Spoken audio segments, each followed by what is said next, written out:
he is, God, he has got so much damn potential.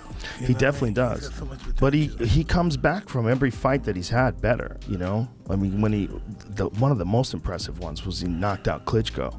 Oh my God. Klitschko's seen better days, though. Change, another inconsistency in Anthony Joshua. I now understand, I believe having watched this, where Jake Paul is getting his confidence from. How he's built this narrative in his head that he genuinely has a chance. I think the thing to remember here, though, is that Anthony Joshua doesn't struggle against all smaller fighters. Maybe this might be his last fight, getting in there with Anthony Joshua and getting knocked out. Joe Rogan and Mike Tyson analyzed the Jake Paul versus Anthony Joshua fight, pointing out the clear differences between the two competitors. Tyson stresses that Joshua must manage his punches carefully, as Jake is not on his level. Rogan describes Joshua as one of the most intimidating men in boxing and highlights the risk Paul faces against such a powerful opponent, especially given that Paul has only competed in exhibitions against retired or older fighters. It's one of the craziest propositions of all time.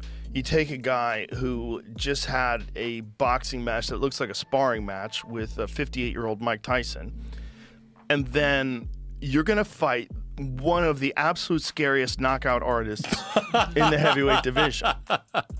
Maybe we should watch the Francis Ngannou fight so you could see. Let's watch that real quick, just so you can see what Anthony Joshua is capable if he's fighting someone that's not in his league. Okay, look, Usyk beat him, and he beat him twice, and Andy Ruiz caught him in the first fight and dropped him and stopped him. It was spectacular. Andy Ruiz is super fucking talented. Usyk is perhaps the greatest heavyweight boxer of all time. The Weight Concept host explains that for Jake Paul, a knockout from a single punch by Anthony Joshua is much safer than taking repeated hits over 8 rounds. The reasoning is simple. Continuous punishment could lead to serious injuries beyond the ring. Even though Joshua will wear smaller 10-ounce gloves in this match, a one-punch knockout, while dramatic, reduces long-term damage and gives Paul a definitive conclusion to the fight, lowering the cumulative risk of repeated trauma. The host stresses that this perspective changes how people view the fight, showing the real danger Paul faces despite the exhibition-style rules. Joshua is required to use smaller 10-ounce gloves for this matchup. This adjustment is designed to balance the spectacle, making the fight more attractive to viewers and media while slightly controlling the force of punches. Even with these gloves, the host emphasizes that Paul remains at significant risk. Joshua's power is proven, and the lighter padding may increase knockout probability. The gloves are a technical modification but do not eliminate the clear gap in strength, skill, and experience between the two, ensuring every punch carries serious consequences. Thing is, there really is only one outcome that can hurt Jake in this scenario, and that's that he gets viciously knocked out. Or he gets beat up really bad for 8 rounds and then viciously knocked out. I saw Nikisa talking on Ariel Helwani's show today about this, about like how it's not necessarily something they're worried about that Jake gets knocked out, because he's not afraid of the one-punch knockout as much as he's afraid of like Jake getting beat up for 8 rounds badly and it, you know, causing some real cognitive damage. And there is science behind the fact that the more repeated head trauma is the more dangerous thing about pro boxing, because those gloves, you can get hit, you get 8 to 10 seconds to stand, and you can repeat it 2-3 times in the same fight, just absorbing punch after punch. So in the totality of Jake getting like knocked out cold, is that the worst thing possible for his health? I mean, who knows, dude? You could have a freaking brain aneurysm when you get hit off one shot from a guy like AJ. Again, knock on wood, you don't want to see any of that happen. If his career ends because AJ hurts him badly, then yes. But if it's a knockout where Jake is able to then continue fighting, people will still watch. It may not be as big as the AJ fight, but he still has an opportunity to make money in boxing. Again, the only way it wouldn't be the case is if Jake got like permanently injured from this fight, which is part of the reason that they take this fight, is because Jake doesn't really have anything to lose here outside of, again, the bodily harm. You know, you fight a guy like Tommy Fury again, which I want to see, I think is more competitive, but doesn't bring the eyes that AJ does. So again, this is the entertainment business, and these Netflix fights are made for a massive audience. But you lose to Tommy Fury again, even by decision, that deflates Jake more than a knockout from Anthony Joshua. A loss to KSI deflates Jake more than a loss to Anthony Joshua. This is a perfect, even if Jake would have gotten just schooled by Gervonta Davis, it would have deflated him more than a knockout, I think. Yeah, it's a lot of risk, a lot of reward, but as far as your marketability, as long as you don't get permanently injured, which is a big if. Nikisa Badarian outlines why Joshua was selected as Paul's opponent. Since the fight is documented for Netflix, organizers wanted a matchup that would deliver maximum visual and narrative impact. Several considerations were taken into account, including fighter profiles, media appeal, and audience expectations. Anthony Joshua met these requirements perfectly. As a recognized world champion with global acclaim, he makes the bout highly marketable. His presence raises the stakes, creating a storyline compelling for both viewers and promotional partners. The Netflix documentation intensifies every part of preparation and the fight itself. And, Jake Paul being Jake Paul, he wanted to focus on the biggest, baddest names possible. That included Terrence Crawford. That included Ryan Garcia. That included Tommy Fury. That included Anthony Joshua. And we probably had, 30 or 40 names that we kind of reviewed. And I will say at least 12 or 13 names that agreed to do the fight. Some within the 2-week period, actually. But from a Netflix perspective, they were very keen on Joshua. They were interested on Crawford. They were interested in Ryan Garcia as potential opponents for Jake Paul. They were interested in Tommy Fury at some level as well. And the one that Jake gravitated towards was Anthony Joshua. Once it became clear Ryan couldn't do the fight as well, Ryan was also something that he was interested in doing. And the deal came together mostly because Jake mentioned this as of March of this year, right? That's the first time he was on a podcast and said, I think I can beat Anthony Joshua. Everyone laughed. At the time, Eddie Hearn said this is another, media attention-seeking moment for Jake Paul. I made it clear then to Eddie and to the media, Jake was serious and we wanted to do it in 2026. We had further conversations with Matchroom in July of this year with the understanding that if Jake got through Tank Davis, and even though that was an exhibition, it was very much structured to be a real fight in every way, shape, and form, then we would look to make Jake versus Joshua in 2026. So that gave us a head start in terms of trying to come to an agreement with Matchroom and AJ, and we were able to get it done. I just want to ask about a couple of those names that you mentioned.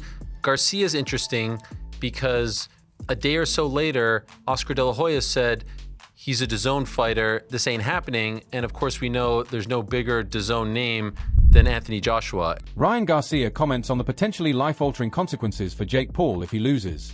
He notes that Joshua's power should not be underestimated and that a defeat could affect Paul physically, as well as in terms of reputation and career trajectory. The experience could be transformative, demonstrating the massive challenge Paul faces. Garcia underlines that Joshua's skill and punching power make this a serious test, and the consequences of failure are real. Training, preparation, and awareness are essential for Paul to handle the risks presented by Joshua's presence in the ring. I think that this has been a misstep from Jake. I think he wanted to make his partners at Netflix a little too happy, and he's gonna walk into it. But look it, he loses to AJ. Where does he go from here? Who does he fight? You gonna go back down to 135?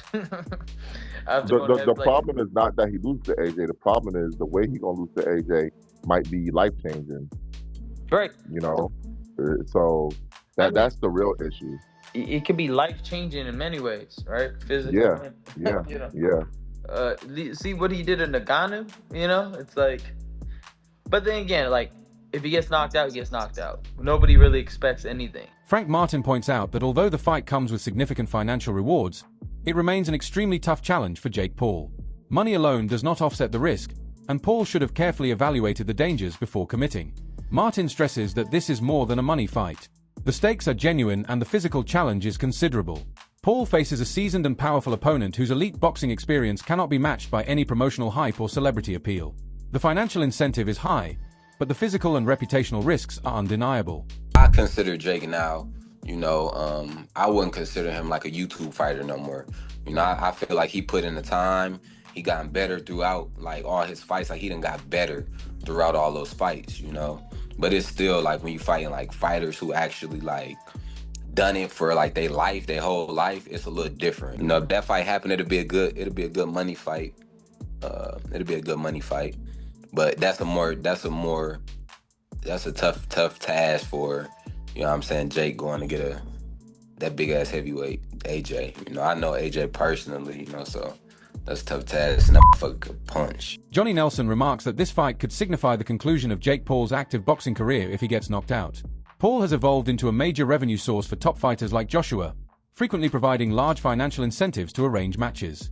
Nelson adds that speculation has arisen, implying that Paul might not be able to compete in similar high-profile fights following this bout due to the possible physical strain and public opinion. The contest is crucial for Paul's future, as it symbolizes both a financial gain and a personal risk that could reshape his career.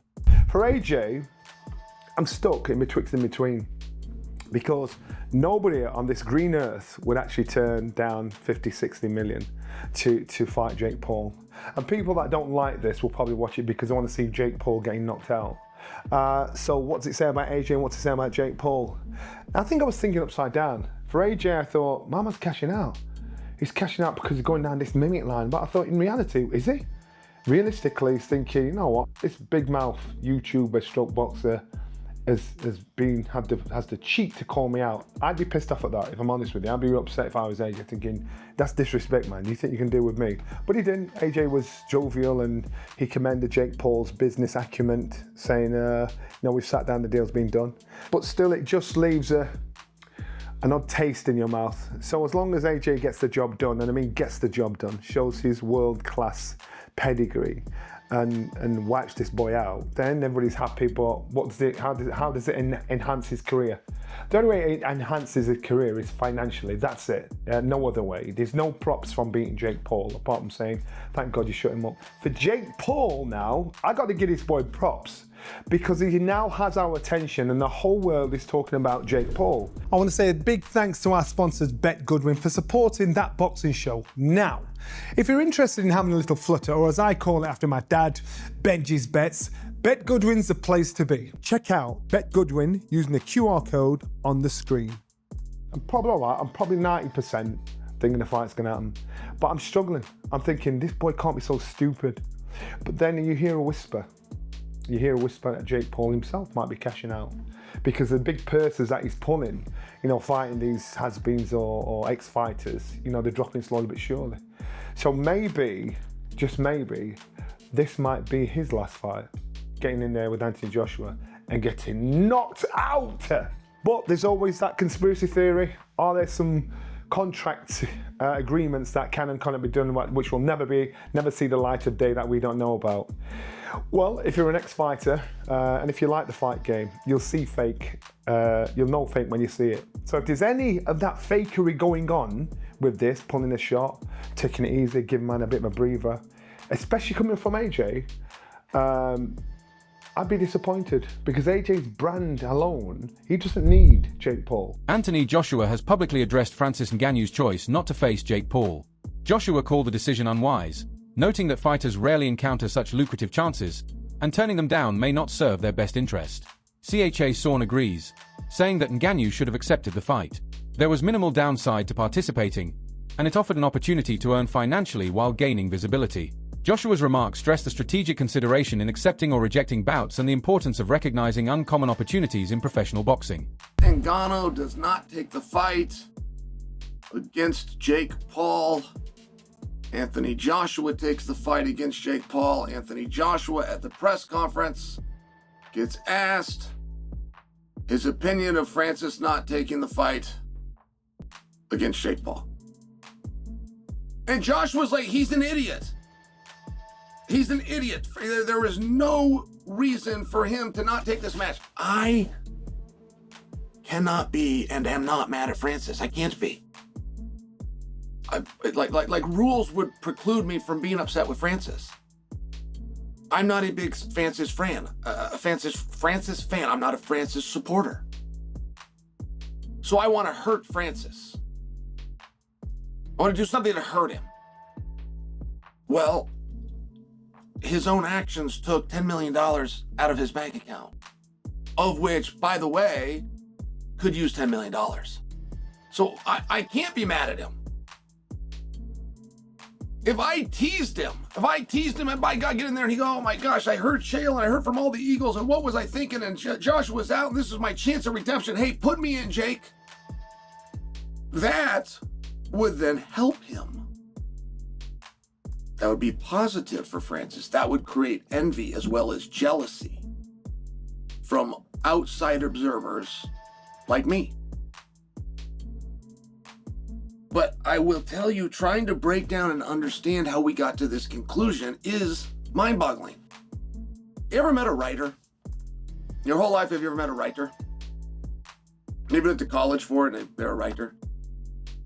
Do you want to know the hardest thing in the world that person's going to have to do to make money? Find somebody to pay. Jake Paul has argued that Anthony Joshua has shown weaknesses against smaller opponents, indicating a possible advantage for him in the fight. Analysts, including a podcast commentator named Henry, have examined Joshua's bouts with smaller fighters, identifying trends in his performances. While Paul points to a potential vulnerability, the analysis notes that Joshua's technical ability, power, and reach usually compensate for size differences. The conversation reflects the wider debate over how physical differences influence results. Yet Joshua's preparation and experience still make him a formidable opponent despite Paul's claims. I'm going to tell you where Anthony Joshua definitely doesn't struggle, and that's against guys who are of a similar stature to him. When he won his first world title against Charles Martin, he was a taller heavyweight, not taller than AJ necessarily, but a heavyweight of taller stature, and he got that one with a very simple knockout. It was one of the easiest fights of Anthony Joshua's career. He had a war against Vladimir Klitschko, but again, he was highly competitive and eventually managed to get Klitschko out of there. In the Kubrat-Pulev fight, while it was a mixed performance, he did end up producing one of his best knockouts. Similarly against Robert Helenius, whilst AJ probably didn't put in one of his best performances again, it ended in another dramatic knockout. He was punch perfect against Otto Wallen, in my opinion, and he had that absolutely devastating knockout win against Francis Ngannou, who, of course, an absolutely enormous man with a fantastic chin, or so it seemed until Anthony Joshua got his hands on him. Even earlier on in his career against the likes of White, Brazil, and Molina, these were all taller heavyweights who AJ dealt with consummate ease. Of course, most recently, he had that loss against Daniel Dubois. So the reason I mention all of these is to say that AJ doesn't struggle against every shorter man. Therefore, if Jake does okay in some capacity, as I say, loses on points or manages to go several rounds of Anthony Joshua, then you have to say that Jake Paul's quite a bit better than we thought. And Anthony Joshua, yeah, he's slipped since then a bit. I mean, AJ physically was better back then, but he's way more experienced now, so he's maybe around the same overall. It probably all evens out. But the point is, you'd have to give Jake Paul some credit in that situation and really worry about where Anthony Joshua is at this point. Overall, whilst some of the things that Jake Paul's saying might be true, it still doesn't mean that he has